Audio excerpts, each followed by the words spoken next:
బయటకి ఎక్కడికైనా వెళ్ళినప్పుడు ఇలా డోర్‌కి లాకేసి వెళ్తాం కదండీ! క్యాప్ ఉన్న బాక్స్‌ని మాత్రం తీసుకోవాలండి.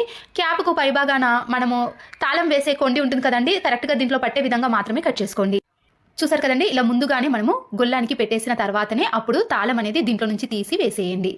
ఇలా వేయడం వలన మనము బయటకి ఎక్కడికైనా వెళ్ళినప్పుడు పిల్లలు ఆడుతూ కొట్టాలని కొట్టడం కానీ, లేదా తాళం పైన వాటర్ అనేవి పడుతున్నప్పుడు వర్షానికి లేదా దేనికైనా సరేనండి. బయట తాళం వేసింది అందరికీ కనబడకుండా ఉండాలి అంటే కూడా అంత ఓపిక కూడా పెట్టలేదు. అసలు ఎందుకు చేయాలి? 15 రోజులు 20 రోజులు పోతే వర్షం వస్తే అయి నువ్వు సీరియస్ గా తీసుకున్నావు అడగాన్ని గట్ల ఊరు పెడతారా? తీసుకోవాల్సిన అవసరం అనబాగా డోర్ కూడా తడుస్తుంది ఏమో ఏదైనా బెడ్షీట్ బెడ్షీట్ బెడ్షీట్ బెడ్షీట్ తడిసి అది కూడా తడుతుందిరా. ఒక వాడకాయ ఉంటుంది చూసాం పెద్దది, అది కట్టాలి కట్టని కానీ ఈ రీల్ మా మమ్మీకి రాకుండా చూడండి నిన్నాడు మమ్మీ ఫోన్ లో వాళ్ళ మమ్మీ చేస్తుంది. అది మన చేతులు ఉంటుంది.